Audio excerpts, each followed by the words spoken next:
दो तरह की डिफरेंट सिचुएशन सामने आ रही है। मैं आपको एग्जैक्ट बता देता हूं ताकि आपको भी ज़रा क्लैरिटी हो।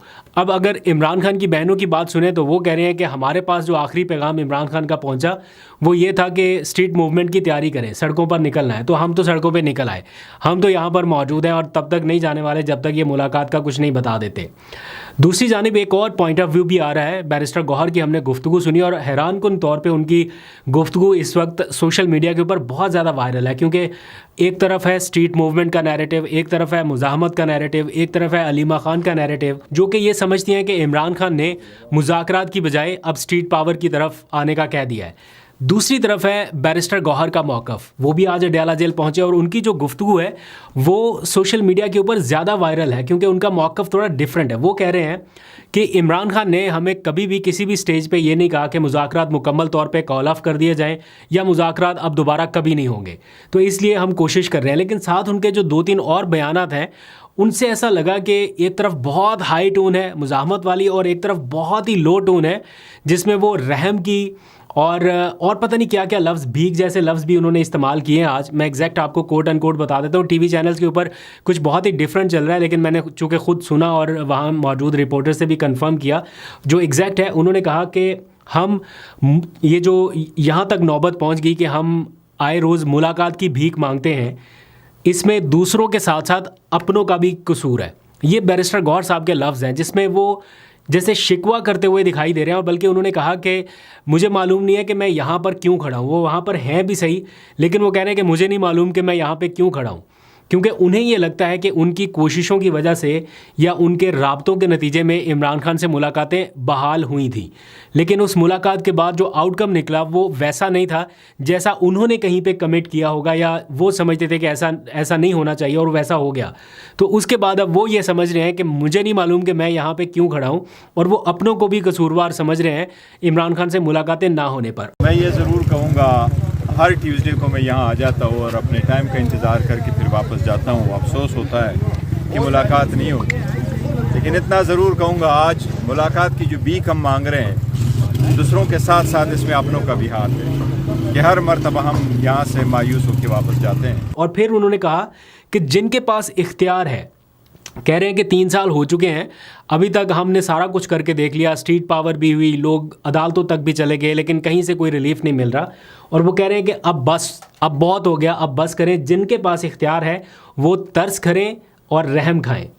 तो ये एक मतलब स्टेटमेंट ऐसी है जिसको ज़ाहिर बात है वो पार्टी के चेयरमैन है, इख्तियार रखते हैं ये सारी स्टेटमेंट्स देने का, लेकिन बहुत ही दोनों के जो ओपिनियंस हैं वो काफ़ी डिफरेंट नज़र आ रहे हैं। जितना हम कर सकते थे हमने किया है।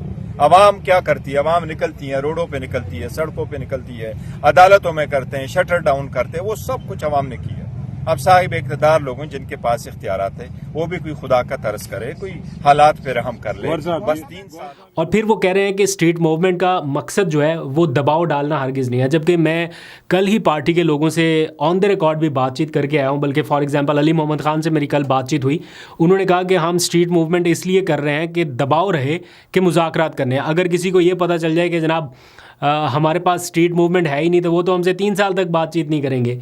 लेकिन बैरिस्टर गौहर साहब कहते हैं कि स्ट्रीट मूवमेंट साथ साथ चलेगी, इसका मकसद दबाव डालना नहीं है। तो काफ़ी लो टोन पे आके वो बात कर रहे हैं। हो सकता है कि ये वर्कआउट करे, ऐसा नहीं है कि उनको ये नहीं करना चाहिए या किसी सूरत नहीं करना चाहिए, लेकिन 2 डिफरेंट किस्म के नैरेटिव इस वक्त चल रहे हैं। आप किस नैरेटिव के साथ हैं ज़रा कॉमेंट्स में ज़रूर बताइएगा।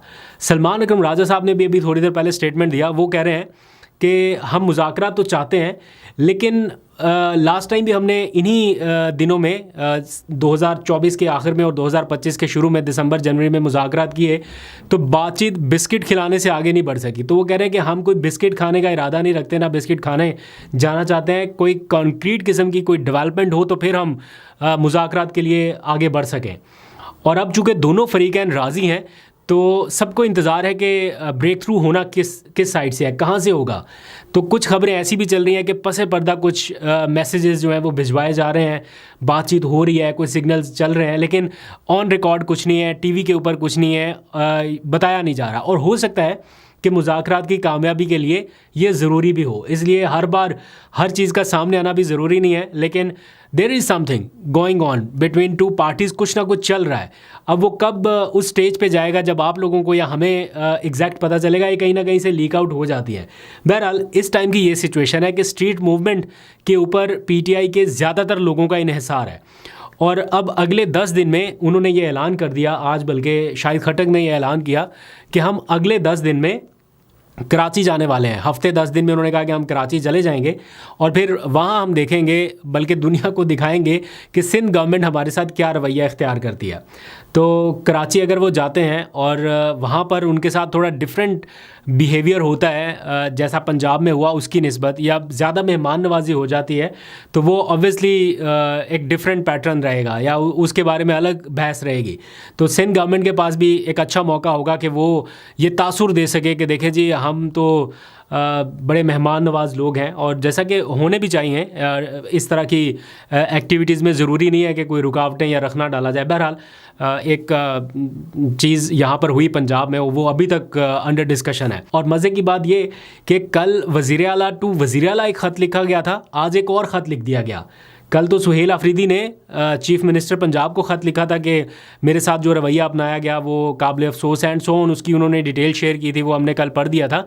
आज एक और ख़त लिखा गया है स्पीकर टू स्पीकर, यानी स्पीकर खैबर पख्तूनख्वा असम्बली जो बाबर सलीम सवाती हैं, उन्होंने पंजाब असम्बली के स्पीकर मलिक अहमद ख़ान साहब को ख़त लिखा है। काफ़ी लंबा चौड़ा ख़त है, उसकी बहुत ज़्यादा डिटेल में नहीं जा सकूँगा, लेकिन जल्दी से मैं आपको बता देता हूँ उसका जो क्रक्स है। वो कह रहे हैं कि पेशगी सरकारी राब्तों के बावजूद खैबर पख्तूनख्वा के वफ़द को गैर ज़रूरी रुकावटों, गैर पेशा वराना रवैये और पार्लिमानी आदाब की खिलाफ वर्जियों का सामना करना पड़ा, जिसमें बार बार सिक्योरिटी चेक, जारहाना सवालात और नामुनासिब तर्ज़ अमल शामिल था।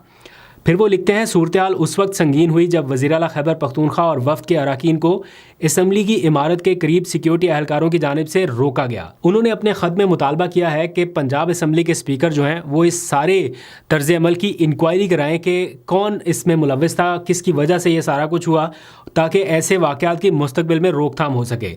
फिर इस ख़त की जो नकूल है वो चेयरमैन सेनेट और स्पीकर कौमी असम्बली को भी अरसाल की गई हैं और ये कहा गया है कि ऐसे वाक़यात सूबों के दरमियान हम आहंगी को मुतासिर कर सकते हैं। खैर, ख़त की ही बात हो रही है तो एक ख़त और भी लिखा गया और वो लिखा गया है बुशरा बीबी की साहिबजादी मुबशरा मानिका की जानिब से। और उन्होंने ये ख़त लिखा महकमा दाखिला पंजाब को, चूँकि उनकी भी अपनी वालदा से गालबन मुलाकातें नहीं हो पा रही या बुशरा बीबी की मुलाकातों में भी कुछ रुकावटें हैं, तो उन्होंने महकमा दाखिला पंजाब को ये ख़त लिखा है इंतज़ार पंजोता के तवसत से कि उनकी वालदा से मुलाकातें नहीं हो पा रही, जो कि उनका आइनी कानूनी हक़ है, तो उनकी मुलाकातें बहाल कराई जाएँ। बसूरत दीगर वो फिर अदालत से रब्ता करने पर मजबूर होंगी।